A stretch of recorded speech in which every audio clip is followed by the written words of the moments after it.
काम काय करतोस? दादा आणि आईचा बिझनेस आहे ना. त्यात काम करतोस का? नाही, मग कमवतोस काय? दादा आणि आई आहेत ना. मग गौतम, तुझं आणि बाईचं एकमेकावर प्रेम आहे, तुम्हाला लग्न करायचंय, मला सगळं समजतंय, माझं त्याबद्दल काहीही म्हणणं नाहीये. पण लग्न झाल्यावर बायकोला काय खायला घालणार? आता तू मला काही सांगू नको की आई आणि भाऊ आहे ते देतील ना. ते देणारच ना, देणार ते, कारण त्यांचं कर्तव्य आहे ना ते. तर उद्या लोक आम्हाला विचारतील की जावई काय करतो. आम्ही काय सांगायचं? गिटार छान वाजवतो म्हणून. बरं चल, तेही चांगलं आहे, चांगलं वाजवते असेल, पण ते वाजवून पैसे मिळतात का?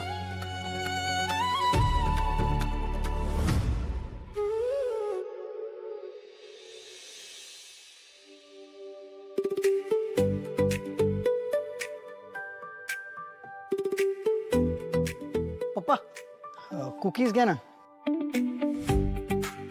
बाय अगं ते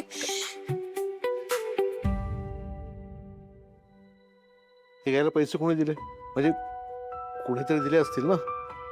पॉकेट मनी आहे ना. पॉकेट मनी. गौतम, आता मी स्पष्टच बोलतो. म्हणजे तू माझ्या मुलीचा हात मागतोयस, मान्य आहे मला.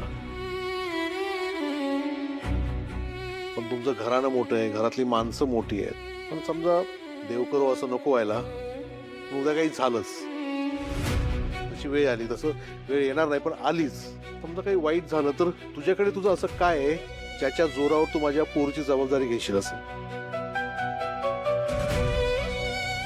दुसऱ्यांच्या पॉकेट मनीवर तू संसार करणार आहेस का?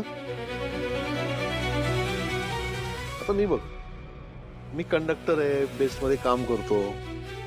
माझी बायको पमा, स्वतःचा केटरिंगचा व्यवसाय आहे तिचा. आम्ही दोघं मिळून घर चालवतो. आणि आमची बाय, ती सुद्धा काम करते. अरे फार पैसे मिळत नाहीत त्याने, पण जे काही मिळतात ना त्यामुळे आम्ही आमच्या गरजा भागवू शकतो. पण गौतम, तू तुझ्या गरजा भागवायला तुझ्या आई आणि भावावर डिपेंड आहेस. मग माझ्या पोरीने तेच करावं अशी तुझी इच्छा आहे?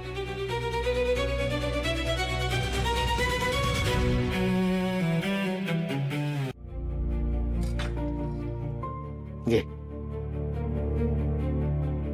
गौतम, वाईट वाटून घेऊ नको, पण एक बाप म्हणून मला जी काळजी वाटते ना, तेच तुझ्याशी बोलतो.